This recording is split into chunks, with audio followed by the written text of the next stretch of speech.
I wasn't too slow on it. A little bit. All right, hold on. I gotta hop over to my channel and take care of a few things real quick. Let's see. Yeah, it hasn't come through on my phone yet, but it's got us counting. Yeah, it's gonna take it a second. It's on. Okay, we are on. Yes, sir. All right, very good then. Howdy, everyone. Dangerous Freedom here with my brother Detroit Preppin'. What's up from Northern Michigan? Yes, sir. I'm hating the snow right now, that's for sure. Oh, So been working on getting all my ducks in a row here. As you know, I've increased the size of my family um 5 times. So been reassessing, re restocking, maybe changing a few things. It's a monumental task. yeah. Well, yeah. Well, Roger, why don't you tell us about it? Because yeah, you've been at this task for quite some time. Am I wrong on that? Well, I've been seriously pursuing it probably for the last 6 to 8 years. And the more prepared I am, the more I realize I could never be prepared The enough. more prepared I am, the more I It's it's a lifestyle. It's not a hobby. It's not something that you can do part time once a year. No, no, Quarterly. no. It definitely is a lifestyle. It has to be, or you won't even come close to being prepared for what you think you are. No, no, that is so true. I've noticed that, since I started preparing, um, you start off one day at a time, one prep at a time, but if you do it week over week, week after week, I mean, the next thing you know, you're like, wow, I've got provisions for like a year. You know what I mean? Like we could go almost a year without having to worry about going to a damn grocery store or anything like that. It just, but you got to start somewhere. Absolutely, absolutely, and And that's one thing we need to focus on for our friends out here. I mean, not everybody is preparing like we are. I mean, I didn't. I'll be honest with you, Roger. I didn't start really becoming a prepper until about 2016, 2017, right around the Trump era. okay, I was like, wow, you know what? I mean, I wasn't afraid of Trump, but at the same time, I was like, man, there are so many things going wrong. Um, this thing could collapse tomorrow. Yeah, and now we get things like this Corona bug. Hey, what's up, PW? well, Luciano, I'll definitely say that see you, brother. anything can happen. Um, from a horrible winter storm to a thermonuclear war, and Yep, if you don't have any preparations, then forget it. you don't have any chance, probably. Um, the biggest thing I've been struggling with lately in trying to be ever more prepared is the realization that no matter how much I preach to the choir, no matter how many video clips I send to people, how many stories I relate to them, they're not going to get prepared. They're not going to put back any food. They're not going to invest in self defense. They're not going to invest in me financially to support them if anything ever does happen. And the more I prepare, the more I realize that no matter how much I say I'm going to prep for myself, I have to now prep for all those that won't prep. Exactly. And it's going to be a hard conversation if something ever does happen, because I've been screaming it. I've been yelling. And I don't, everybody doesn't have to be ready to survive Armageddon, but if you can't make it 2 weeks, you can't make it 30 days, you're setting yourself up for a horrible failure. And for all the people that say they're coming to my house, I have to ask them, can you walk 8 miles? Do you have enough self-defense to protect yourself while walking that 8 miles? Yeah. To where you think you'll be safe at? And I don't know one person that could make that journey, and I don't know one person that could provide for their own self-protection on that journey. Wow. Other than ourselves included. Well, you know, I'm only going to talk about my 10 square miles. Yeah. And those people that live inside that, because realistically, yeah, that's what we're stuck to. Yeah. Those will generally be the people I deal with day to day. Yeah. And, you know, I've got about 5% confidence that even one of them could make it to where they would be safe. So no matter how much I prepare for their arrival, if I can't even get them to prepare to make an arrival, I'm once again wasting my time and theirs. Yeah. Well, you know, and that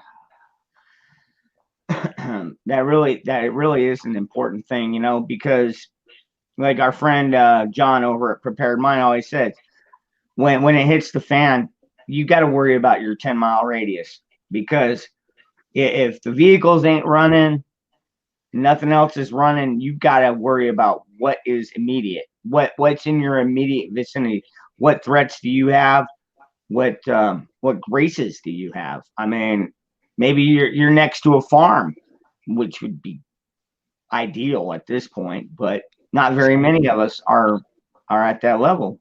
As long as he's a nice farmer. Well, most farmers are like, "What do you get off my land?"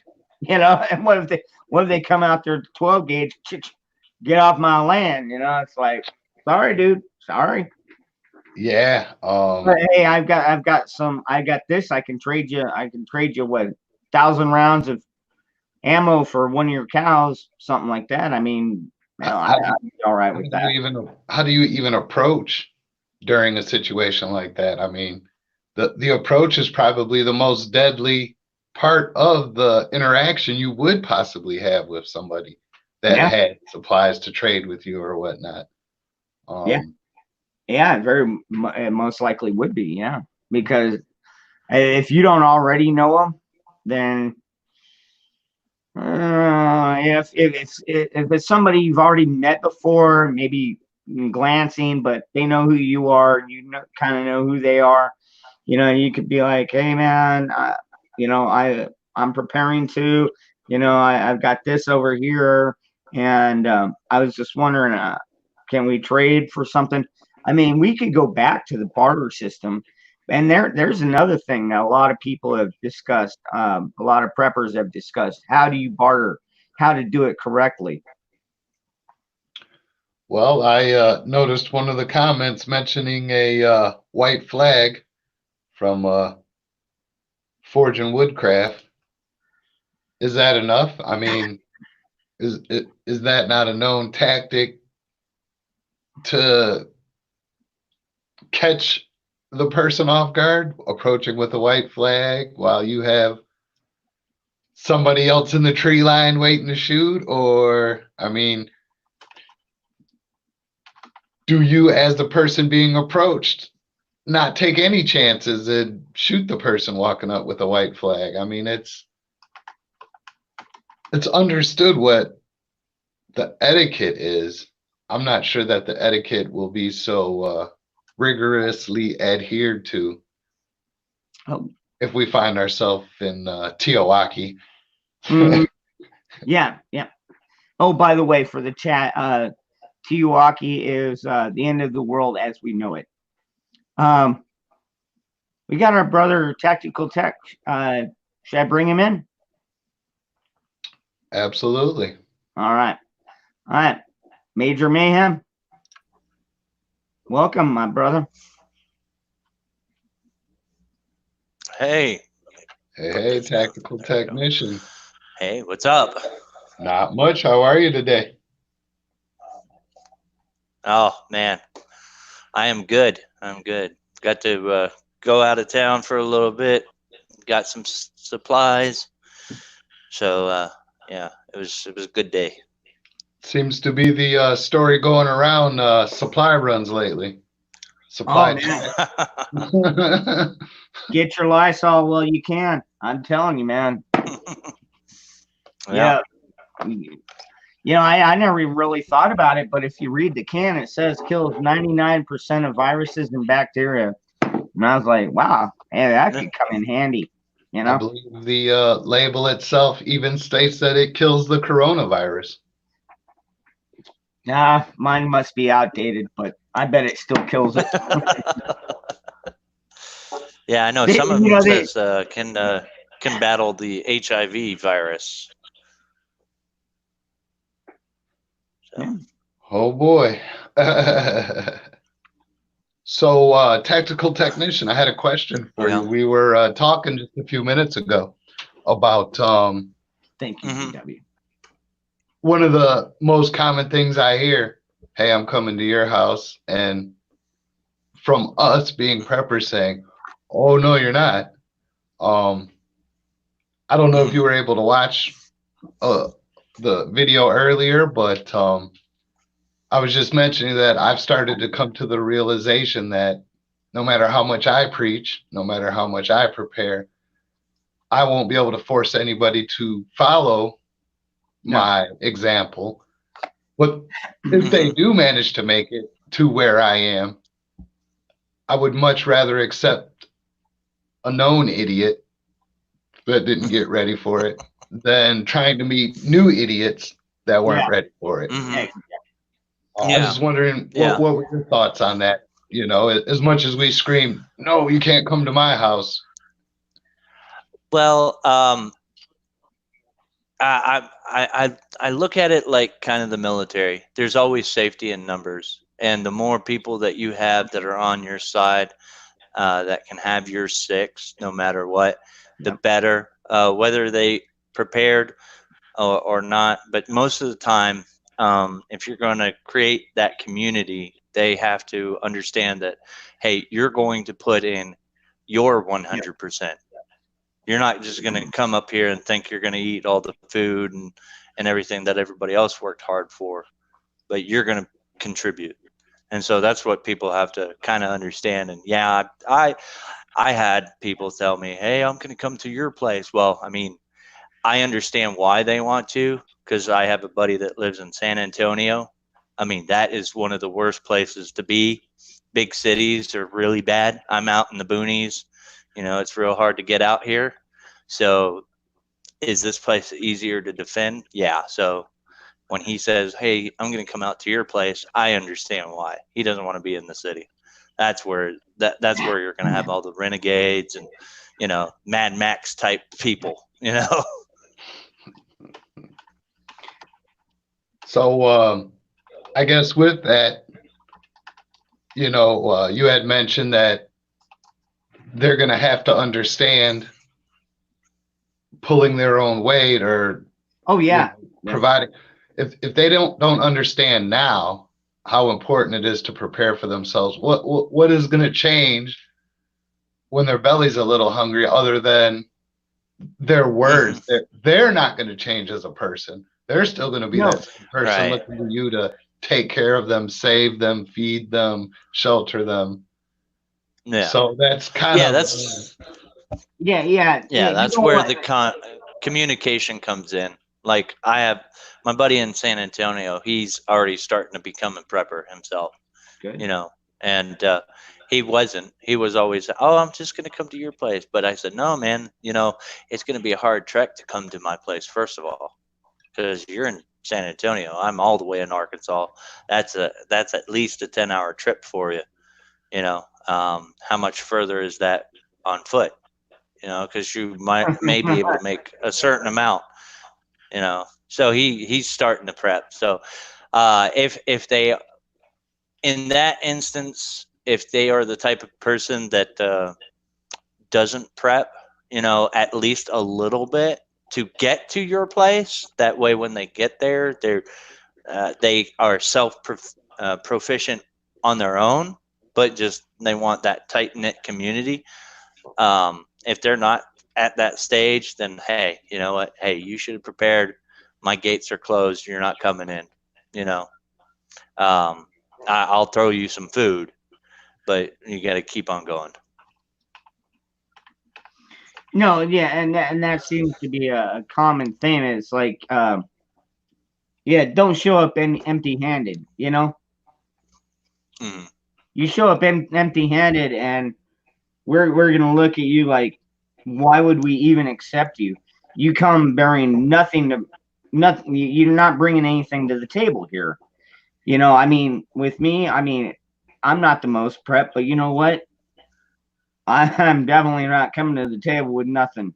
In Mm. fact, I'm making my own table. And if you want to join this table, you better have something to bring. I mean, we're skilled people. Even my kids are skilled.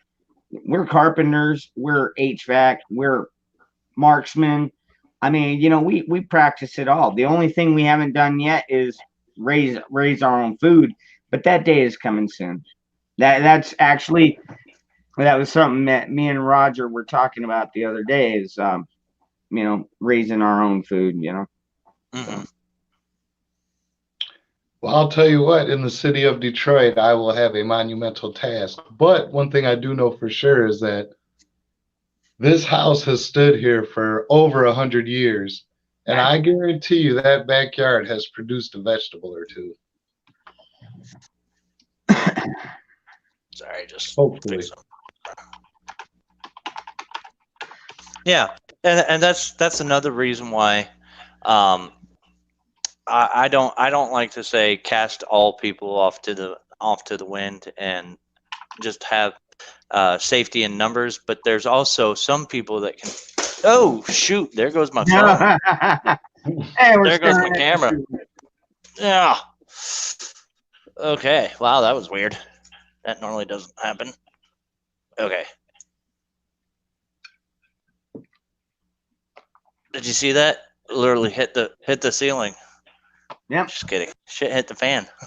It's been hitting the fan. What are you talking Yeah. about? You know, Yeah. and that's funny because everybody's like, man, what if shit hits the fan? It's like, well, now, if I look at everything all together, it looks like it's already hitting the fan, and just What? nobody's No, really I'm fine. gotten around to realizing. My camera fell off the thing. Yeah. Are Uh, you okay in there? yeah. Hey, are you okay over there, man?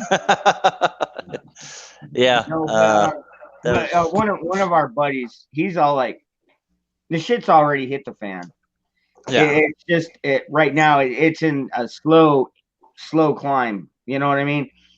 Well, I And mean, if you watch my very first video, I said that in 2008, shit hit the fan for everybody in the city of Detroit. And it hasn't changed. Mhm. It hasn't gotten better. It just hasn't gotten that much worse as fast as it got as bad as it was. So now people are becoming more comfortable, more at ease with it, but nothing's better. no, Half the city moved No. away. Right. Right. But before my camera decided it was going to fall off of the stand, what I was going to say is like the safety in numbers is not only just, you know, the safety in numbers, but there's like, for example, my wife is a nurse. you know, um, if you're out there as a prepper and you don't have a nurse or a doctor within your Oh group, yeah. who's gonna take care of you?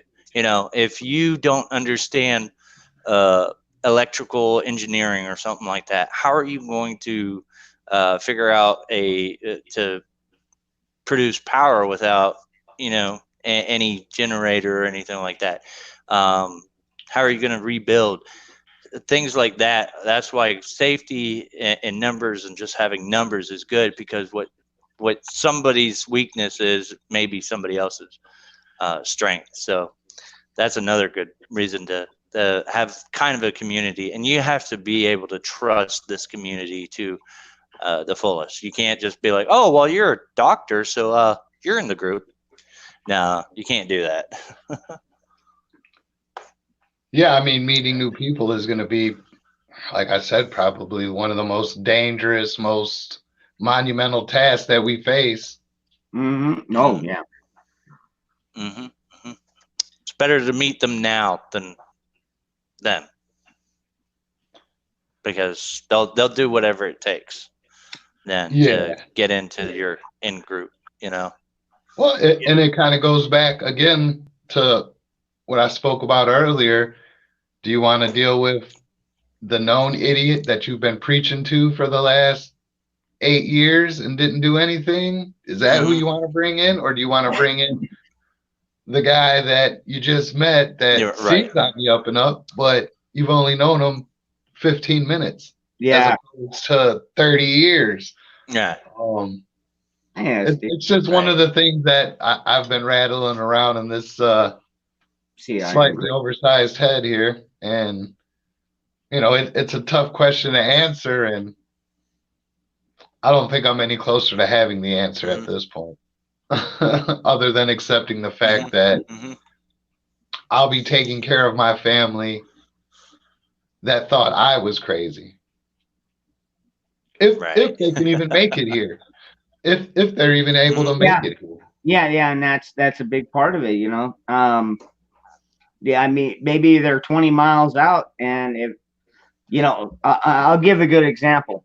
About 2 weeks ago, we had the power go out here.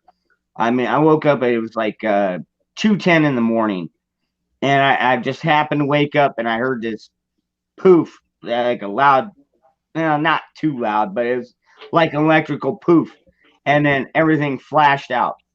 I mean, I saw lights flash out, everything, and the first thing I did was I reached for my phone on my nightstand to make sure we still had cell service. Because I'll tell you what, if I would have picked up my phone and there was no cell service, I would have gone into emergency mode ASAP, dude. I mean, I still had a gun with me, but made sure my phone worked, made sure that the vehicles worked. It wasn't an EMP or one of the um, solar projections, whatever. Um, but that's where my mind went. I was like, I immediately went into emergency state in my mind, and I was like, okay, what do we do now? We get our preps together. We do what I've already been planning for, you know, and to an extent. I mean, and to be honest with you, I have planned for that. How many of you hmm plan for that? I You know, would I extended. would dare to say that's probably the last thing people prepare for. I mean, it's number one, something most people have never even heard of. An Um, extended power outage.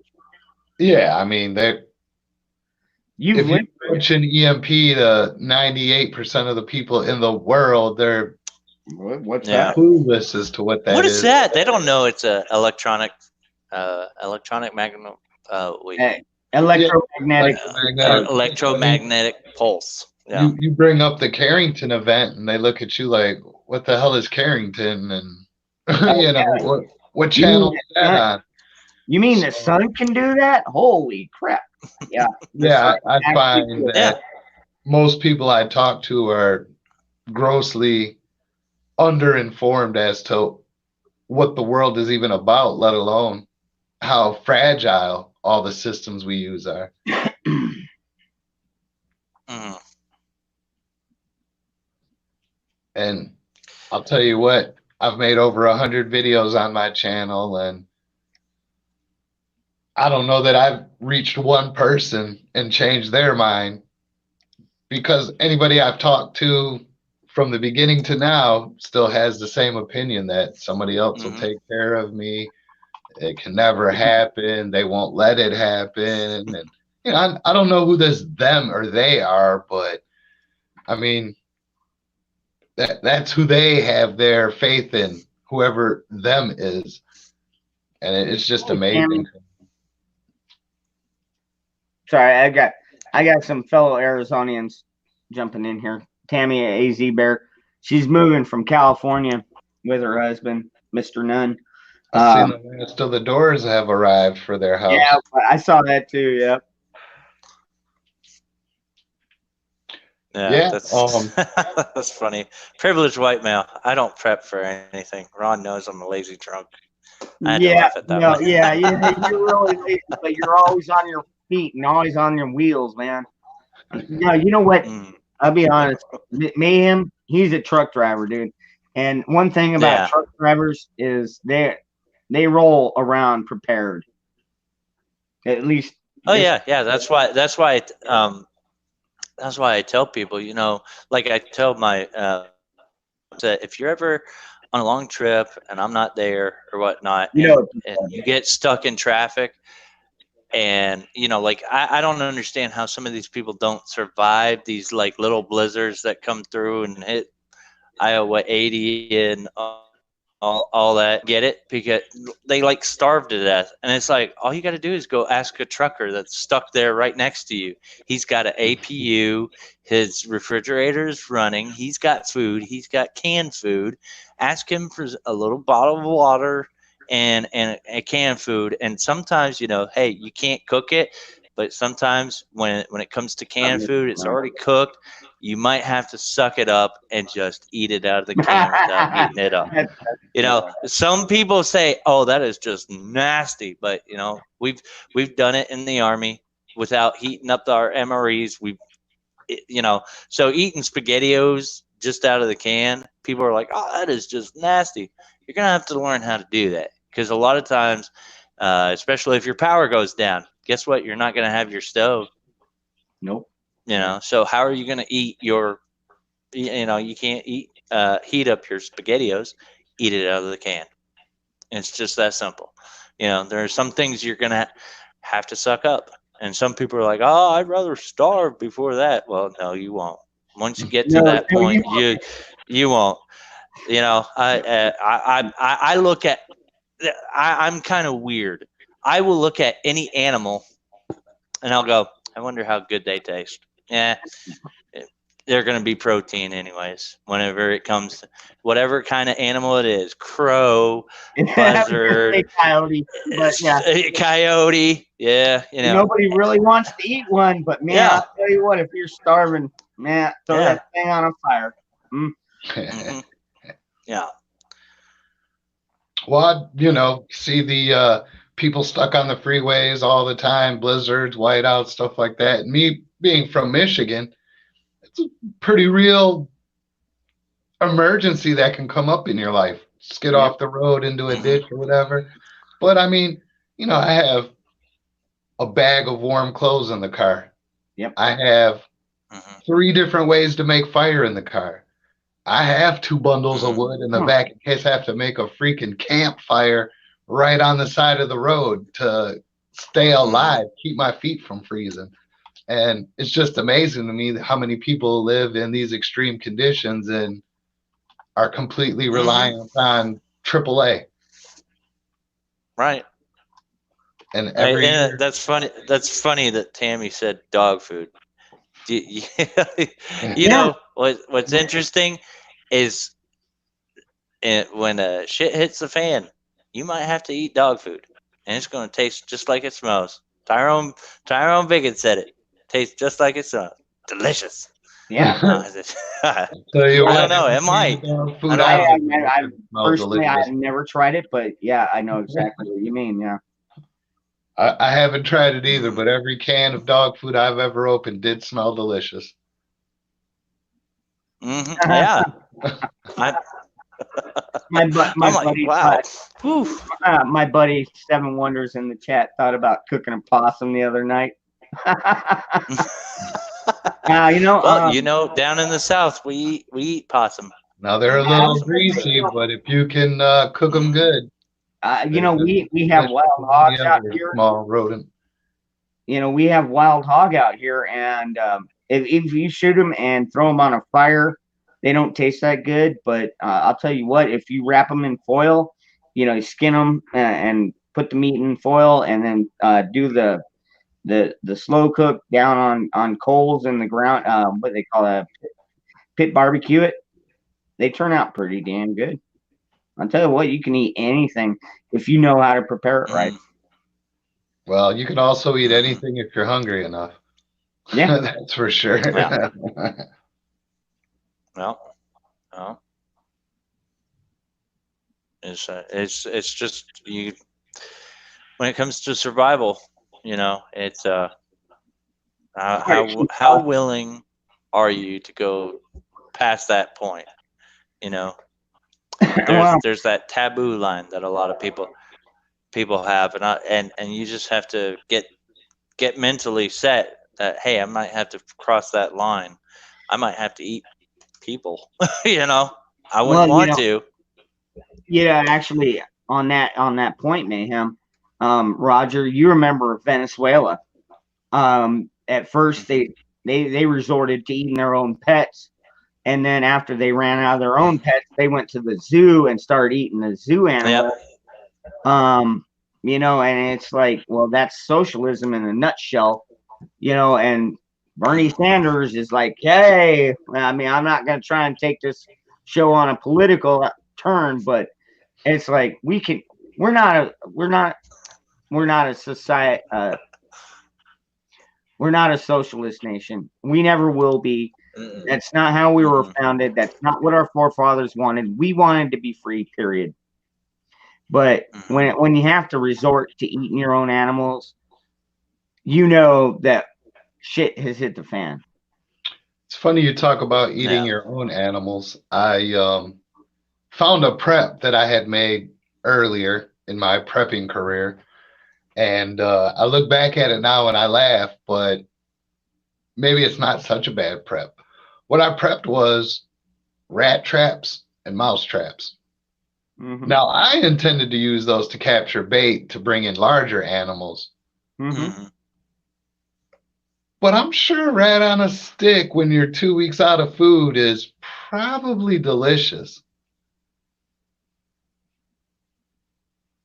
I'm just assuming. Oh,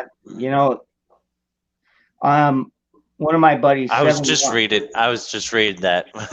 Yeah, my buddy Roger, Seven Wonders in the chat. Due to immobile relatives, I can't bug out, but I have lots of frozen meat. Should I splurge for a whole house generator or just get a couple of more portable gas ones? Well, and that's right up your alley. I guess the biggest thing that you'd have to answer is, do you have a reliable source of natural gas for a whole house generator? Or do you run on propane, and would you be able to accommodate enough gas on location to make that generator that would run your whole house worth it? Portable ones are great. They're always easy. Pick up, throw them in a truck, drive them away, put them on a cart, push it down the road, whatever. But they're underpowered. So I would say if you have a municipal supply of natural gas, that would be an awesome item to have. I would also have a conversion kit for that whole house generator so that it could run on liquid propane. And then if you already run on liquid propane, I would possibly try to double the capacity you have to store now, just to accommodate the extra gas or liquid propane that would be needed to run a whole house generator. I would also add, if you're there you go, Mr. Nunn. And Jackrabbit is If you, roasted. yeah, if you're going to also do that, also verse yourself in knowing how to preserve meats.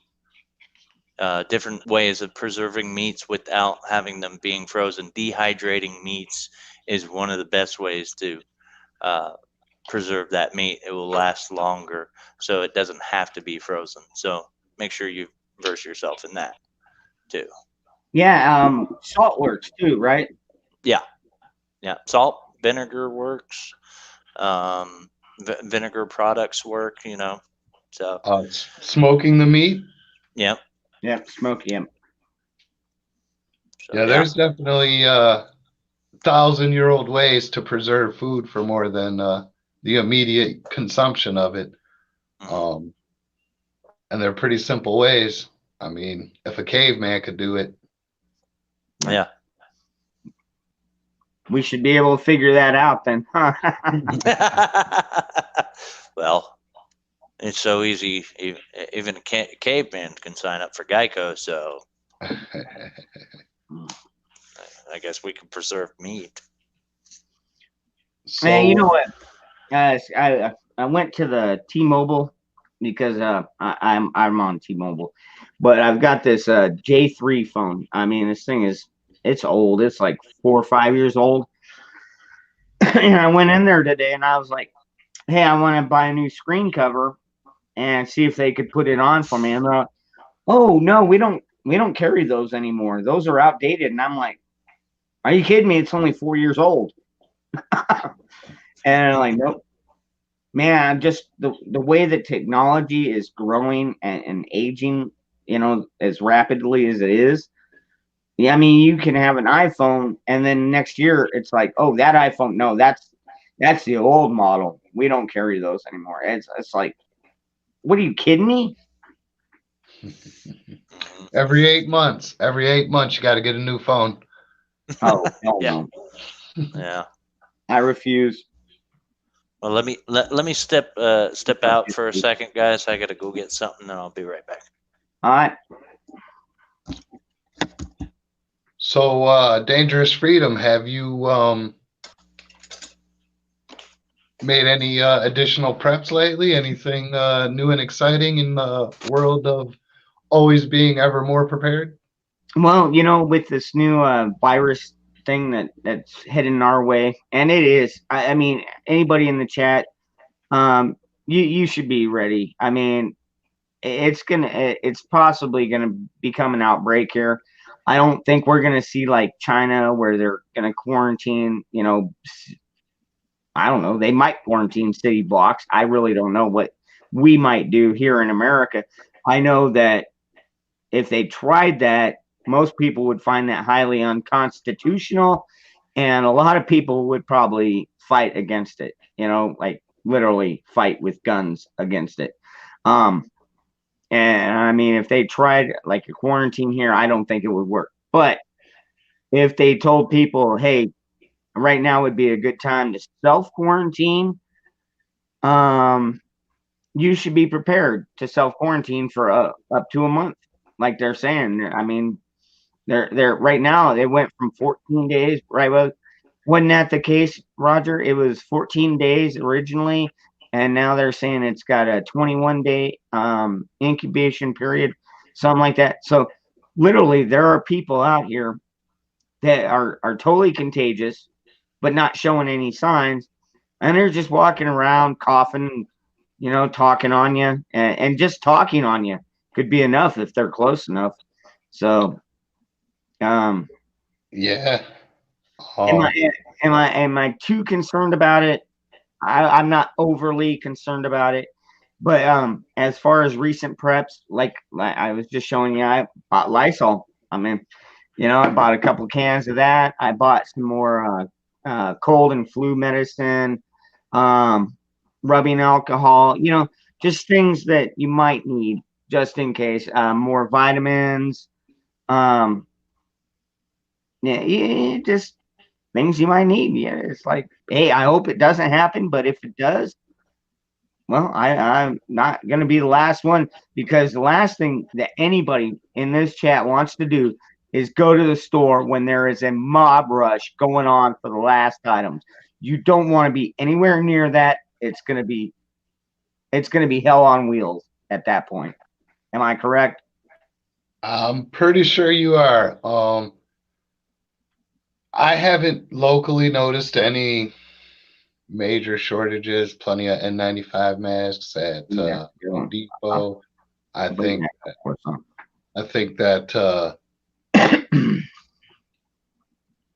it doesn't hurt to start to stock up on some of these things.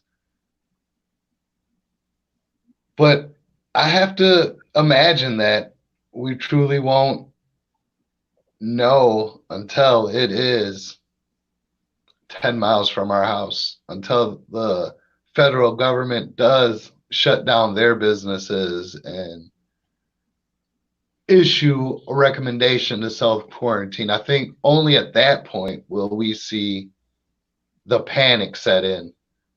And unfortunately, it'll be too late at that point.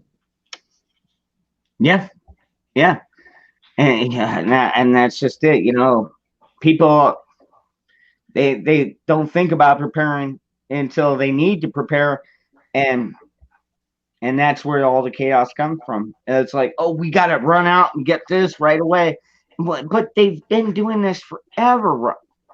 During hurricanes, I've got friends that live in hurricane and tornado alleys, and it's like you get a warning, and it's not like this tornado just comes down one night and tears everything up. You've got days of warning. It's like, hey, yeah, we've got possible incoming tornadoes. Y'all might want to get prepared now, or hurricanes especially. Hurricanes, they can track when they're a week out. You know, they give you like a week worth of warning. You're like, okay, it might dial down, but it could become a class 5. And still, people wait till the last damn minute, and then everything is gone and it's all chaos because all the last minute people that just were like, screw it, I'll put it off till tomorrow. Yeah, it's a story that replays itself every disaster, every emergency, every situation. And I don't think this will be any different if anything does come of it. Yeah.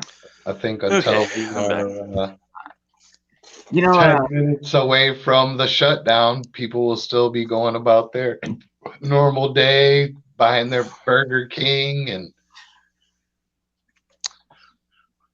I think the virus isn't going to kill as many people as the panic is. Yeah, you know what? You guys are talking about the coronavirus? Yeah, the cerveza. The cerveza. Well, okay, I'm going to go on a rant, okay, because my wife is a nurse and she just got a call from her 80-year-old grandmother, and this is what like Roger said. The panic is going to kill more people than the actual cerveza virus would. So she just called my wife trying to figure out where she can get some masks because she just heard on the news. The news said it's going to be one of the biggest outbreaks, blah, blah, blah. So she is freaking out. She's trying to find out. She went to Walmart, couldn't find any masks, couldn't find any gloves. And so now my wife and my mother-in-law are going to have to figure out what to do just to kind of calm her down. And to me, it's bullshit. It's bullshit. Everybody that gets on, whether they're on YouTube and they talk about the coronavirus, it is the same exact thing as the flu. The pandemic is what is getting everybody all riled up. And if you're not part of the solution, you're part of the problem. Every time you talk about it, there's some individuals that I cannot watch them anymore because they keep on and on and on and on about the coronavirus. It is not that big of a deal. There's something else that's going on in China, but they can't get it through their thick skull. Some commenters can't get it through their thick skull. Well, it's a different virus. It is not. China is doing something to their people. Okay. What it is, I don't know. I just think it's genocide, and they're using coronavirus as an excuse. So this is what pisses me off is when people listen to people like my wife that say it's not that big of a deal. They're like, oh, you're part of the system. Look, if I start freaking out, you start freaking out. That's Oh, what I got to say to people. If I yeah. start freaking out, because my wife is a nurse, if she starts freaking out, it'll have me freaking out. And it pisses me off that people keep everywhere I go. I heard it at a bar the other day. I heard it at a truck stop the other day. And people are just talking. Oh my gosh, did you hear? And I'm like, oh my gosh. Ugh. Because you guys are watching the mainstream media and you're listening to what they're Yeah. saying, and you already know CNN lies. Why do people do that to themselves? If a prepper starts freaking out, that's when you need to start freaking out. No doubt, right? That is an excellent point, man. When somebody that's actually preparing for this thing is like, oh crap, here we go.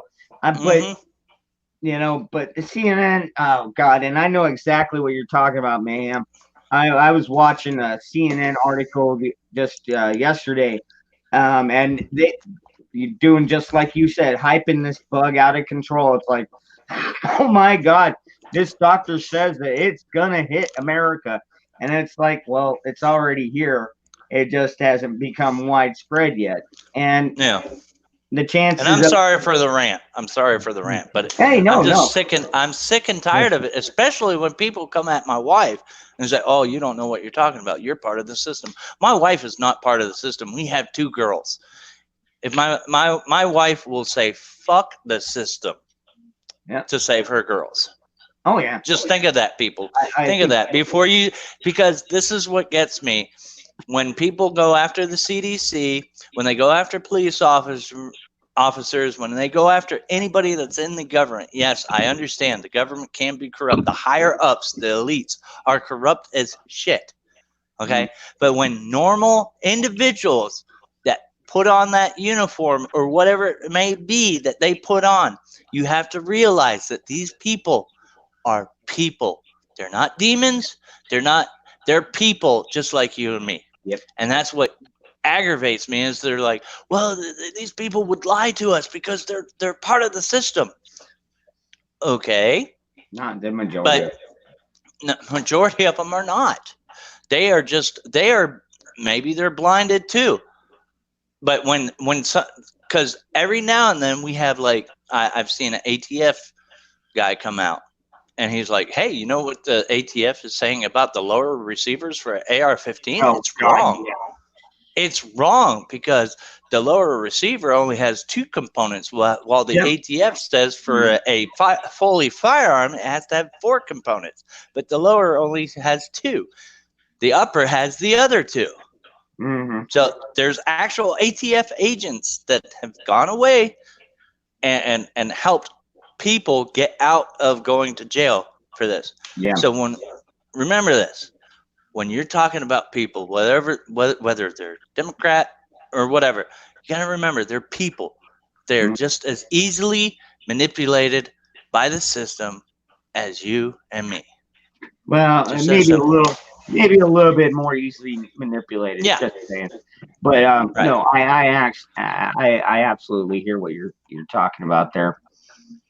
So, okay, my buddy Warsaw Patriot in the chat. Did you hear that Trump just announced that the CDC and other medical facilities are close to fully developing a vaccine for the virus? And I'll go one step further. Will they make that vaccine mandatory? Well, I guess my question is, can they make a vaccine mandatory?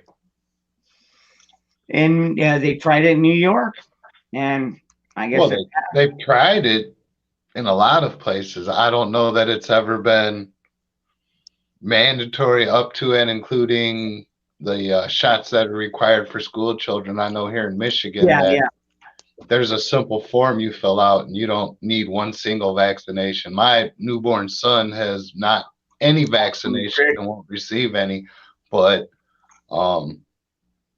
when they did offer the vaccination at the hospital, they wanted a form signed that stated we were offered this vaccination and that we declined to have it done. I don't think a mandatory vaccination is even a possibility in these great United States. I could be wrong, but I don't know of it being right now for citizens in any situation. And if I'm wrong, somebody please let me know in the chat if possible. Get your kid back into his car. Oh, okay. Tactical technician, maybe you know something about this, being that your wife is a nurse. Is there any vaccinations that are mandated by law for citizens? Babe. Hey, honey, come here. I need to run something by you. Can you come here? We need to run something by you.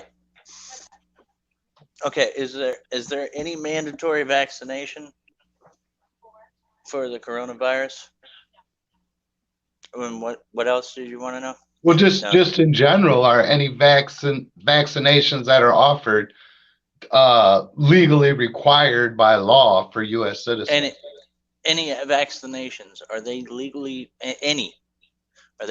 required by law? No vaccinations exist for the coronavirus at all. Okay, no, I mean I'm talking about any, like In general, yeah. smallpox, anything like that. There are mandatory as far as the school system. They are mandatory as far as the school system is required. Yeah. And why is that? That's by state, I would have to assume. Is that by state? Arkansas?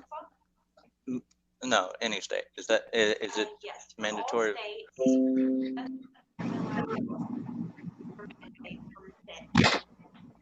All vaccines are required for HPV at this time. Can you guys hear what she said? I heard a little bit, yeah. Basically, Okay. yes. She said yes, these vaccines are required, and even Except for HPV. yeah, Except for HPV. HPV. And I'll tell you, when I went to The newest vaccine, the only other one that is not mandatory is flu and influenza. Okay. yeah, the flu. Okay, that should not be mandatory. There definitely has to be some exemption, because I know for a fact in the state of Michigan, you can enroll your children in public schools with no vaccinations, due to, they have several categories: religion, allergies to certain ingredients in the vaccines. So, Those are all exemptions, yes.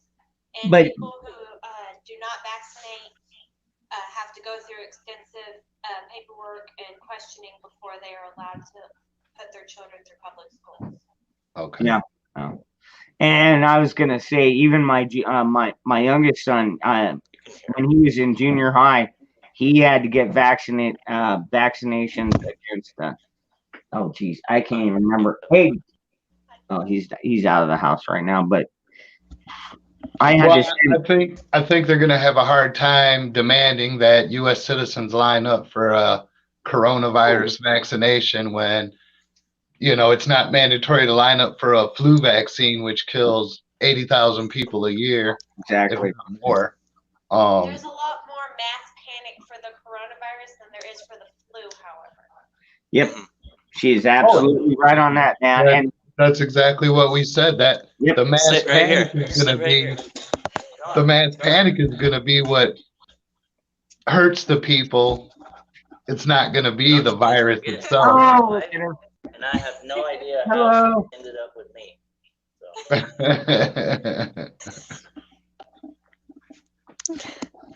Hi, guys. Hello. How are you? Mrs. Good. Pam, good to see you. Good to see you too. Okay, so we were talking about I was mentioning when my son went into junior high, I had to make sure all of his shots were updated, and and I was like, why do I have to make sure? I mean, aren't you immunized as a child and you're good? I mean, I thought that's the way it was supposed to be. Yes, there are certain immunizations that you get as a teenager as well, though. Once you hit the age of 11, you are required to get immunizations such as um, meningococcal and other vaccinations as well. If you haven't been vaccinated for Hep A, MMR, varicella in the past, then you get those at 11 years of age, and HPV becomes available at age 11 as well. Hmm. What is HPV?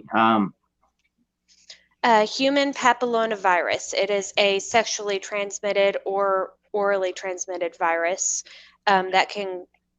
It has a few symptoms in males, but mainly affects females. It can cause cancer and a whole lot of bad stuff. But the virus, uh, the shot for it, the immunization, is new, so it is not a requirement at this time. There's still a lot of testing going on. So, Mrs. Tactical Technician, I have a question for you. Mhm.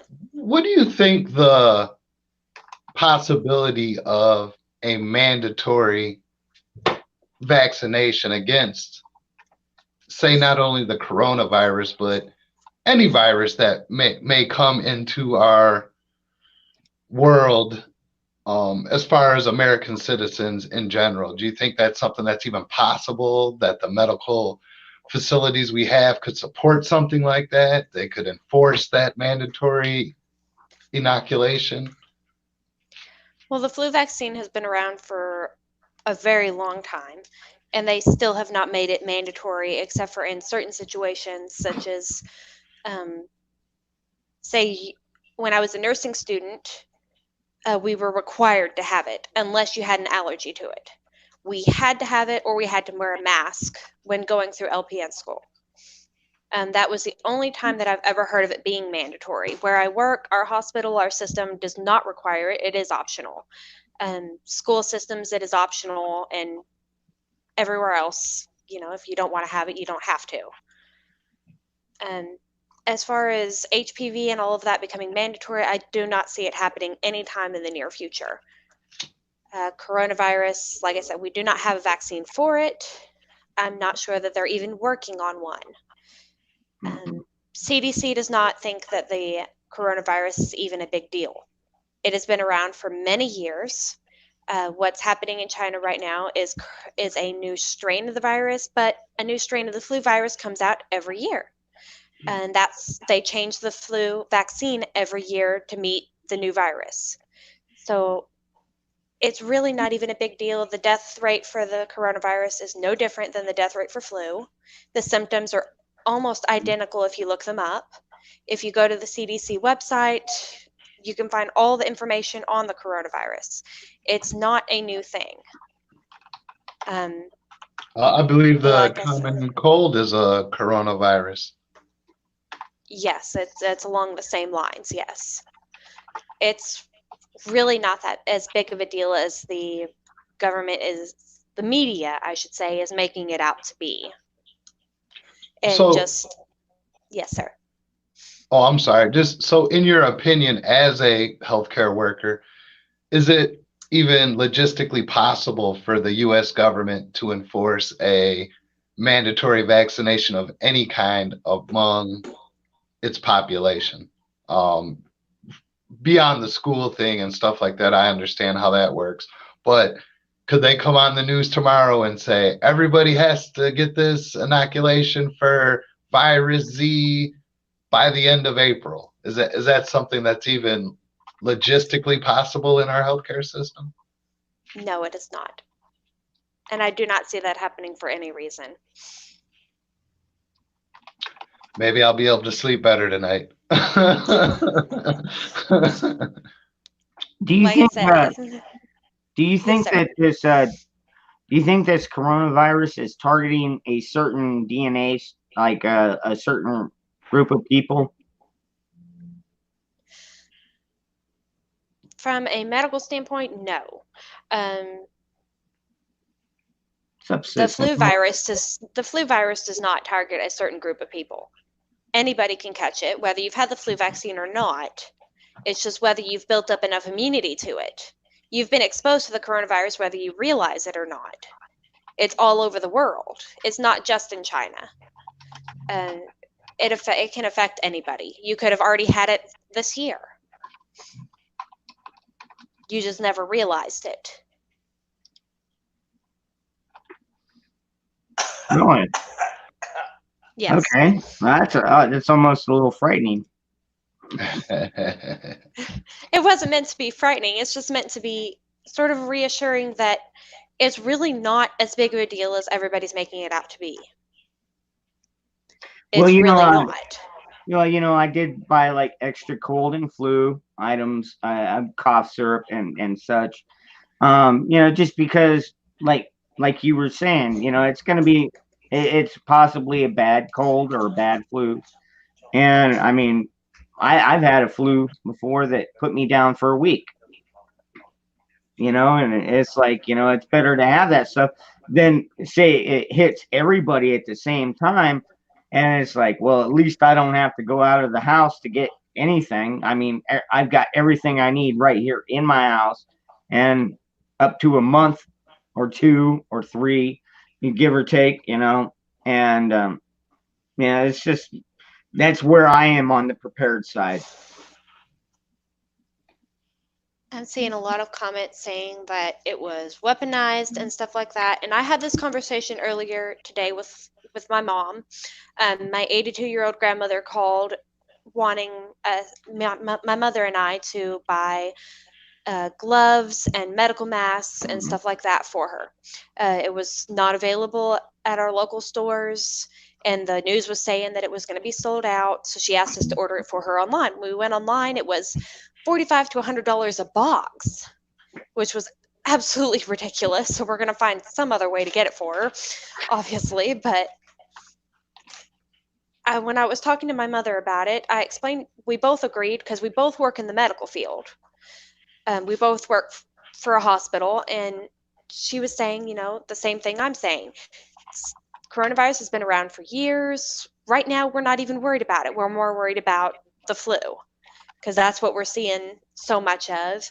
And we both agree that there is so much else going on in China right now that people are ignoring because they've said, oh, coronavirus. Mm-hmm. Here's why we're quarantining all of these people. It's been I'm seeing, it's been weaponized, and this isn't. I've already said in this chat, it is a new strain. We are seeing a new strain of it that is no different than a new strain of the flu. But yet they're talking 90,000, 100,000 people quarantined in China right now. Does nobody else see that possibly might be something else going on? The leader of China himself has not been seen talking about this very much. Does nobody else think that's a little bit odd? If coronavirus had hit our country, don't you think our president would be like, hey, our hearts go out to these people that are dying from it and stuff like that, but yet he has refused to say anything about it? I have to interject that my wife does not keep up with politics. Just to let you guys know. No, I personally do not keep up with politics. What I see is... I tell her stuff. Yeah, he talks to me. And I see stuff on Facebook and stuff like that, but the coronavirus has affected the health field so much that I've had no other option other than to stay as up to date about it as I can, because people come into my clinic on a regular basis, and I'm a pediatric nurse. I deal mainly with children and adults occasionally. Yeah. And I tend to agree. Parents come in panicking. They're like, what can we do to protect our children? I'm like, and my doctor, who is in his 70s, will tell people coronavirus has been around for years. Just because it's a new strain doesn't mean you need to panic. Doesn't mean people need to go out and buy a set of medical masks and gloves and stuff like that. It doesn't mean don't be prepared. It doesn't mean don't stock up on cough syrup and stuff that you can keep at home to help yourself. Germ-X, Lysol, stuff like that. It just means don't panic about it. It's not as scary as people, especially the news, which are so bad about exaggerating things anyways, and why people don't pay attention to this is beyond me, because I absolutely hate watching the news. It's the reason I don't watch it to start with, is because they exaggerate everything. It's been a huge pain in the ass as far as being in the medical field goes. Well, before you came on and joined the chat, that was probably my biggest statement, that the actual virus itself is not so scary to me. It's the mindset people are falling into, that we got to go buy a year's worth of toilet paper. We have to go buy a year's worth of cough syrup. And, it's going to cause a panic that has nothing to do with the actual sickness, which, to me, evidently something was amiss when China announced that they were building hospitals to house 1,000 people for something that doesn't even approach 10% of our yearly flu deaths. We don't quarantine people for the flu. I've never seen an airport shut down because somebody walked through with the flu. I've never seen a hospital go into lockdown and self-quarantine situations because somebody came there with the flu. I mean, I would have to imagine that every day during flu season, 50 people come to the hospital with the flu. Not flu symptoms, but the flu. And maybe I'm mistaken, but I've never heard of school being canceled for the flu. I've never heard of sporting events being canceled for the flu. And, No. Something is amiss. I will say that some schools, smaller schools, I don't know if this happens in like cities and stuff like that, but we have had schools shut down because of they're imagine we are from a town that has less than 100 people, but 20 out of 30 kids in the class have the flu. And so they will shut down and clean the school of germs. But it's not like a mass panic. It's only a day or two they're out of school and then they can go back. It's not like a full shutdown for weeks to months because of it. Right. It's more like we're just going to go through and clean everything. Yeah, I understand that situation, but that's far from a city's worth of schools being shut down because one school had an outbreak of the flu, which, as you say, I definitely understand closing the school down. 20 out of 30 people have it. Let's clean the room and everybody goes back to school Monday of the next week. I think that's a little different than what's going on right now. And as much as I don't want to panic, good night. The action of the government seems to be that of panicking. And if they're panicking, in my mind, I should be on my way to panicking. And the fact that they are panicking is the reason that I think people should be wondering if there is something else going on. Because if everybody's telling you that this virus has been around for years, this is just a new strain, has the same symptoms, same death rate as the flu, and which has a new strain every year, then why should we not wonder, is there something else going on here that we don't see? They're quarantining all these people, they're creating all this panic. What else is going on behind the scenes that we are not seeing, that we're not hearing about? I don't know that I want to know the answer to that question.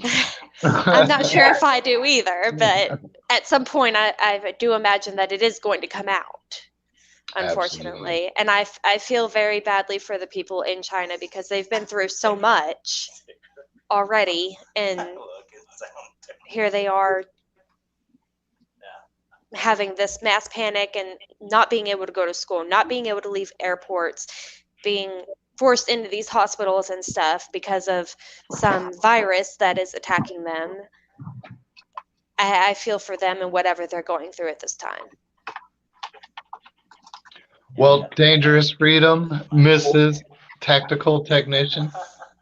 I've enjoyed this live chat. I'm gonna have to gracefully bow out here. Yeah, I gotta get over to my life. I know. Yeah, we kind of went over onto your time there, Mr. Mayhem. I'd like to thank everybody in the chat that stopped by and listened to the And it was babble. very nice to meet you, Mrs. Mayhem. It's nice to meet y'all too. All right, and I hope you all join us over at Mayhem's channel. Cheers. All right, man. Well, I'm gonna go ahead and switch over to mine, and Okay. I'll see you over there, man. All right. I'll be All in right. the chat. Peace, guys. Take care.